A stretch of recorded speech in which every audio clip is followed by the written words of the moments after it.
On the 20th of January 2025, the United States saw President-elect Donald Trump be inaugurated for his second term in a ceremony held inside the Capitol Rotunda.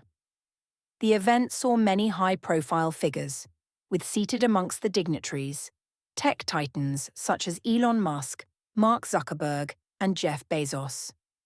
The videos from the inauguration provide a stark similarity to another notable scene that we have seen from somewhere else. Notice this scene. Here we see Vladimir Putin surrounded by Russia's most powerful billionaires. These are individuals with immense wealth and influence, whose success is often tied to their close relationship with the Kremlin. This is what many call an oligarchy, a system where a small group of wealthy elites wield significant political power. But why is it that when Russia does it, we call it an oligarchy?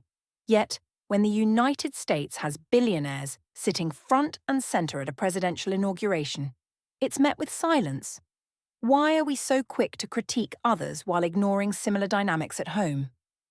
So, what exactly is an oligarchy?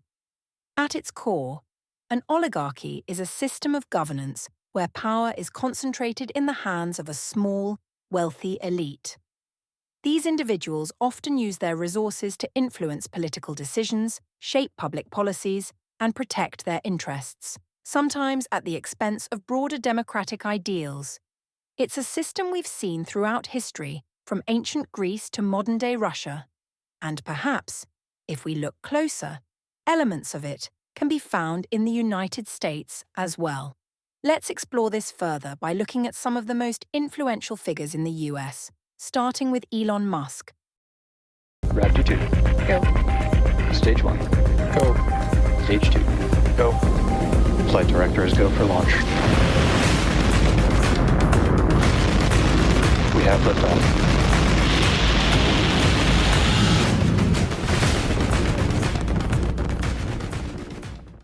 A man whose wealth and power rival that of entire governments.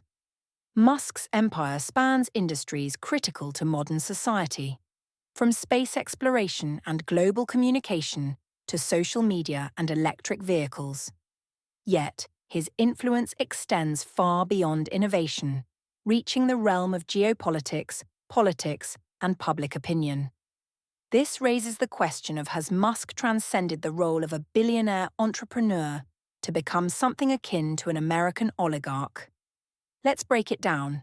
Starlink, Musk's satellite internet system, has evolved far beyond a commercial enterprise. It is now a critical tool for national security and geopolitics. In Ukraine, Starlink provided vital communication infrastructure after Russian attacks crippled local networks. Musk's decision to deploy Starlink cemented his influence over the region's military communications. However, his threat to restrict Starlink's use for military purposes, citing discomfort with its deployment in warfare, demonstrated the immense power a single individual holds in a conflict. This decision, typically reserved for state actors, showcased Musk's oligarchic reach over geopolitical crises. Globally, Starlink is embedded in disaster recovery and remote connectivity efforts. Governments in South America, Asia, and Africa increasingly rely on it for internet infrastructure. This makes Musk indispensable to nations' communication networks, granting him leverage over state policies and securing lucrative contracts. SpaceX contracts with the Department of Defense, DoD, for satellite launches and defense communications make it integral to US national security. Musk's dominance in space technology ensures that the Pentagon depends on him, giving him disproportionate influence over military operations. Russian billionaire Yevgeny Prigozhin, the founder of the Wagner Group, parallels Musk's role. Prigozhin used his private military company to serve Russian geopolitical interests, gaining immense wealth and direct influence over government decisions. Just as Prigozhin leveraged his ventures to work with the Kremlin and bolster his status, Musk's involvement in critical US military infrastructure mirrors this dynamic, though cloaked in innovation rather than brute force. Musk's appointment to lead the Department of Government Efficiency, DOGE, exemplifies his growing integration into government operations. In this role, Musk has proposed major reforms, such as eliminating regulatory agencies and streamlining federal technology. While these initiatives may sound innovative, critics argue that they prioritize corporate interests over public accountability.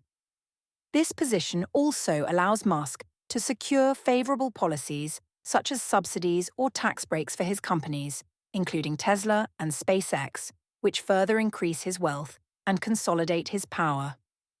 Much like Russian oligarch Igor Sechin, a close ally of Vladimir Putin who heads Rosneft, Russia's state-owned oil company, Musk's role in Doge enables him to influence government operations directly.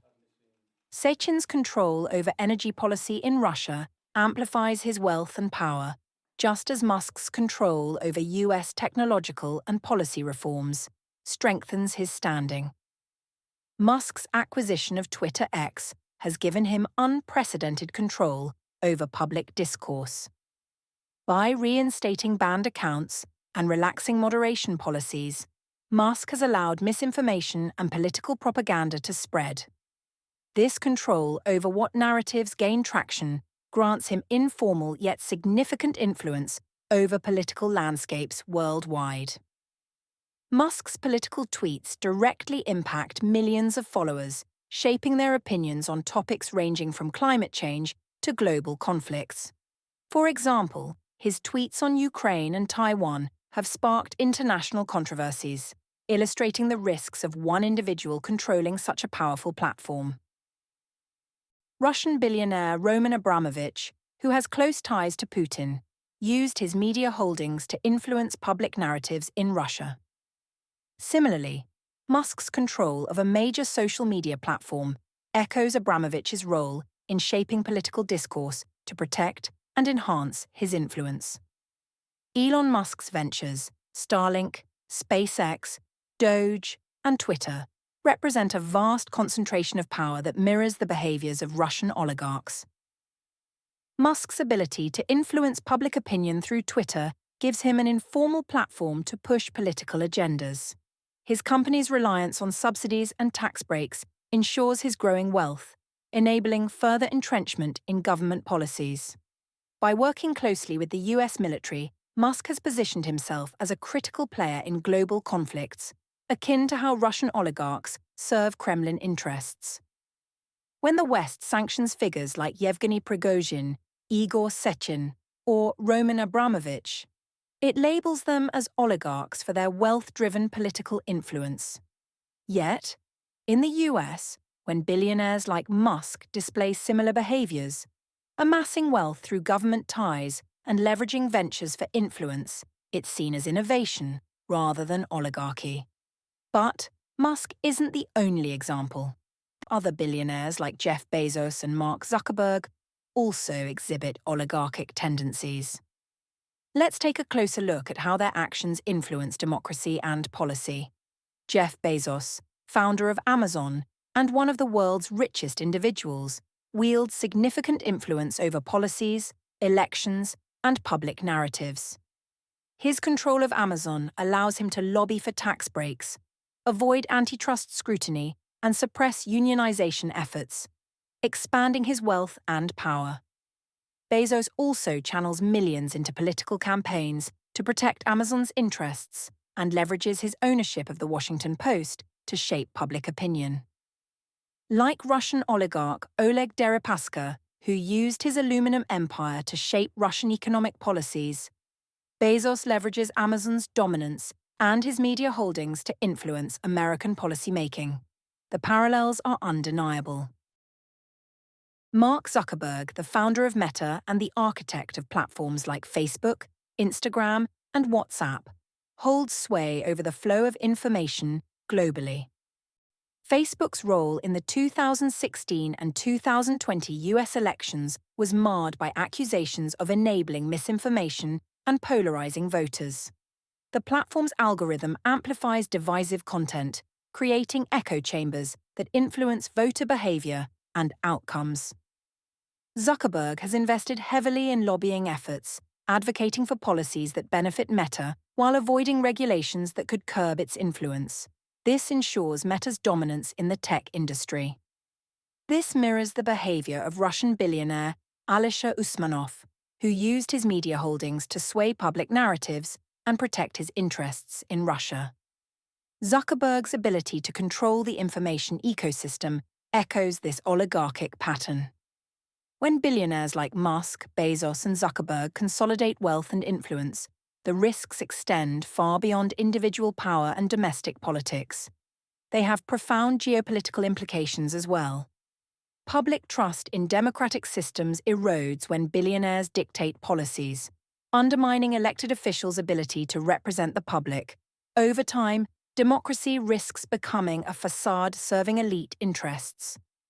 Billionaires dominate key industries, creating monopolistic structures that stifle competition. Their ventures become indispensable to governments, further consolidating power. Wealthy individuals influence global diplomacy and trade. Musk's control of Starlink in Ukraine shows the risks of private control over critical infrastructure, while Bezos's AWS, hosting much of the internet, poses global economic risks.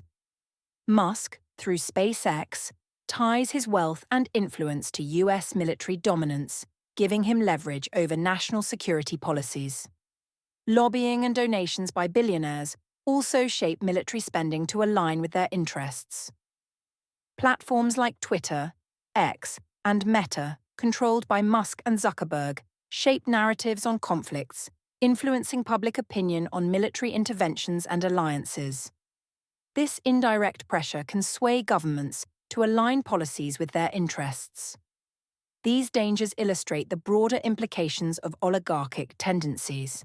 The concentration of power in a few hands not only threatens democracy, but also reshapes geopolitics. But here's the hypocrisy. When Russian billionaires influence their government, the West labels them oligarchs, sanctions them, and uses their actions as proof of authoritarianism. Yet, when American billionaires like Musk, Bezos, or Zuckerberg do the same, amassing wealth through government contracts, shaping war strategies, or controlling public opinion, it's celebrated as entrepreneurship or innovation. The parallels are undeniable, and it forces us to question: is the US immune to the very systems it critiques? Or is it simply dressing oligarchy in a more acceptable guise?